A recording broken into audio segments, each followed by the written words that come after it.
Do it. Brava. Brava. Bravissima. Resta. Recent research suggests that dogs can engage in social learning, which includes the ability to observe the actions of other dogs and imitate them to learn new behaviors. The big news for dog trainers is that author Claudia Fugazza and her colleagues in Europe have discovered that dogs can also imitate people. This natural skill can be used to teach dogs new behaviors using the Do As I Do protocol presented in this book-DVD combination. Okay, I'm going to chime in real quick. Claudia Fugazza, definitely one of my idols. She is an amazing woman, and she's doing a lot of groundbreaking research. And as you know, this channel, this YouTube channel and TikTok is dedicated to bringing you new and improved and scientifically proven research that wasn't some dude toting things that was written in the 1950s about hierarchy.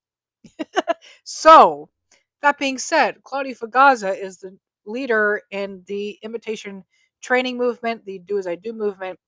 Now, you ask, what is Do As I Do? What is imitation training? Well, they were doing a lot of studies like this in the 1960s with people like Jane Goodall, another amazing woman. And all those studies were like, how much could a monkey imitate a human being? And we would do things like we would raise our hand and the monkey would raise her hand. And we found that monkeys were pretty closely related to humans. However, we didn't bother doing research on dogs. And now we're starting to. And what we're finding is dogs are actually a lot more closely related, not in the mammal type way, not in a family ancestor way, but the way that we actually communicate to dogs better because this is the domestication process that happened. We actually changed the way that we communicate to wolves by domesticating our dogs.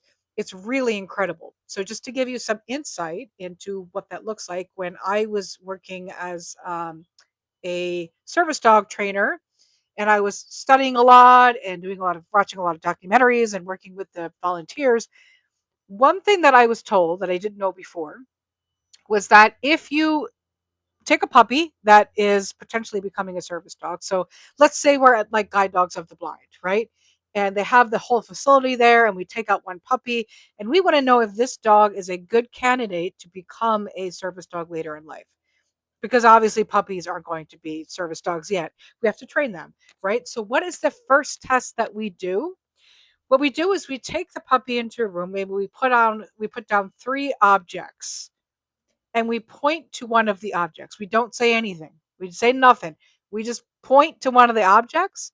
If the puppy goes to that object, that is a good candidate because they are very much into. All we have to do is point. They are looking at us. They're looking at us for guidance, right?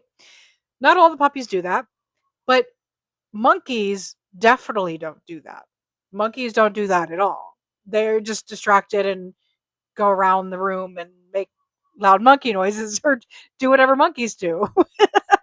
Regardless, Claudia Fugazza is doing a lot of research on what this means and how to implement this into our current training standards.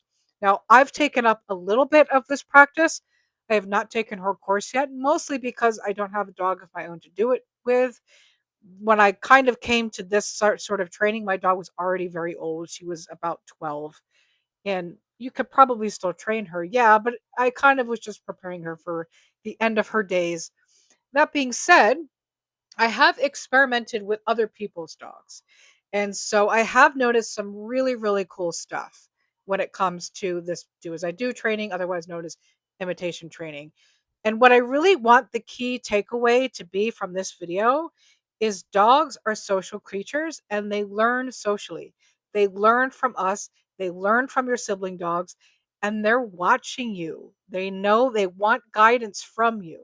They want to be led with integrity, not by leash pops and stimulation from an e-collar. Okay, let's keep it going and I'll chime in a little bit. Do it. Brava. Seduta. Resta. In this book, you will learn how to teach your dog to imitate you and how to apply such techniques to teach your dog new behaviors. The DVD complements the book, improving understanding by enabling readers to have access to videos that illustrate the techniques explained in each chapter of Do As I Do. Resta. Do it. Brava. It's brilliant. Brava, brava. Brava. Basta. Mo brava. Mo brava.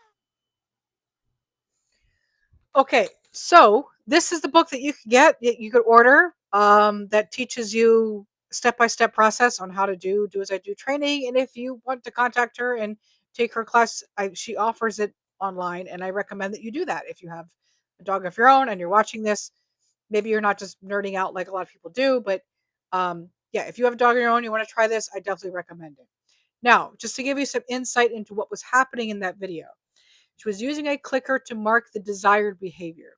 So we're taking principles that we've already learned from people like Karen Pryor, right? And then we're applying it to social learning. So if I have taught my dog this, this is how you practice it. If I've taught my, I'm gonna use something very very basic. Like as you saw, she did a twirl.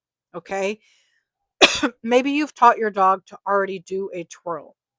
So if you start with that, right? Piggyback off that. And you teach your dog to do a twirl, and you do a twirl, and you say, do it, your dog will copy you. It's really quite fascinating methods of training that I think could really do wonders for the future of our training. But again, you have to start with a cue that the dog already knows to teach them the cue, do it. Do it or copy is the new cue. So the word copy or do it has to mean watch me do this thing and then do the thing. Okay. So I'm going to watch a few more videos with you and we're going to have a lot of fun with this.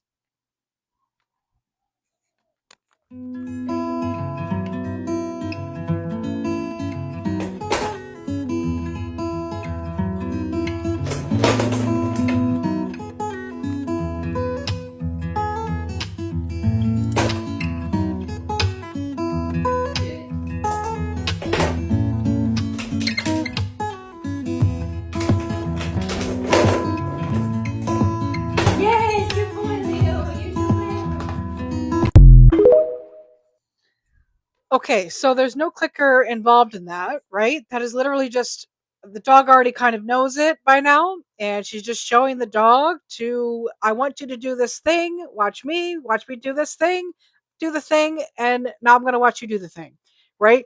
And you could experiment with this at home a little bit. You don't necessarily have to go through all the steps and be professional about it. I actually just want you guys to try it at home. And the way that I want you to try it at home is just like I was saying earlier with how you see if a puppy is a good candidate for a service dog. I want you to try that. I want you just to put an object on the floor and I want you just to poke it or maybe just knock it over. Maybe something you can knock over. Okay. Put the object on the floor, knock it over, right? Pick it back up. Tell your dog, watch me, knock it over. Okay. Do it again. Pick it up, knock it over. Then say, do it. And I'm curious to know how many of you will report back to me that their dog did it. Do comment below. I would love to see how many of you discovered that your dog actually did it. If your dog doesn't do it, what I want you to do is I want you to try it 3 times. So pick it up again, and I want you to do it 3 times in a row and say, do it. Okay. And then if that, again, that doesn't work, try it another time. But I don't want you to keep doing it and doing it and doing it. You're just going to drive yourself crazy, right? The reason why I want you to try it 3 times is because dogs are creatures of habit and repetition is everything. So if they see you doing it, some dogs might do it faster than others. Some dogs might be slow to catch on. Doesn't mean your dog is stupid. It just means how they learn. So I want you to try it 3 times, and maybe on the 3rd time, your dog might actually do it. Getting started with Do As I Do, and I'm by no means a professional trainer. This is just how we got started. In the video we posted, everything looked really impressive, but I like that this person says she's by no means a professional trainer because honestly, that's my whole mindset is you don't have to be a professional trainer to train your dog. When I work with my clients, I work with the owners. So I'm not just training because sometimes people will comment and they'll be like, "Oh, like I've never actually seen you train a dog." That's because I'm training the person. I'm training the owner. I could train the dog, and I will. Like I'll take the leash and work with the dog, but I don't think you have to be a professional to train your dog. Things the dogs were doing, we had already learned the visual behaviors for. So it's like the crossing the paws. So it's not quite as impressive as it looked. So getting started, you need a release cue, and then we're going to build in our new verbal cue. I used to use you, but it sounded too close to to, so now I changed it to do it. And something that's really easy, most dogs know how to do, is to pick an object up and put it down. So that's what we're going to do.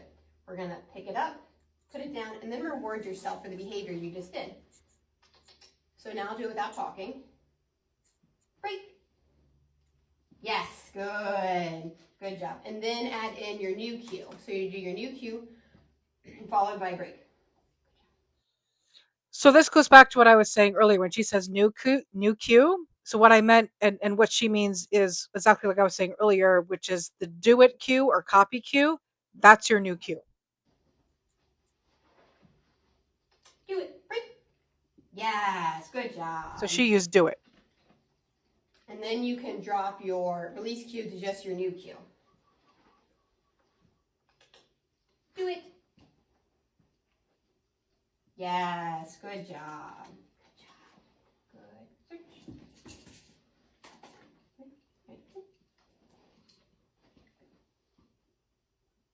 Do it. Good. Good job. Good. So start there, see what they do, and then you can start playing around with other things, and they'll probably surprise you on all the things that they are picking up on. I completely agree. I think you'll be pleasantly surprised on all the things they pick up on. This is just such a great technique. It's very simple. And it's again, as she said, she's not a professional. You don't need to be a professional to train your dog. I think that the professional trainers out there that are teaching you that you should have a professional and that these creatures are evil and bad dogs and scary dogs and we got to tame the wild beast, they're scam artists.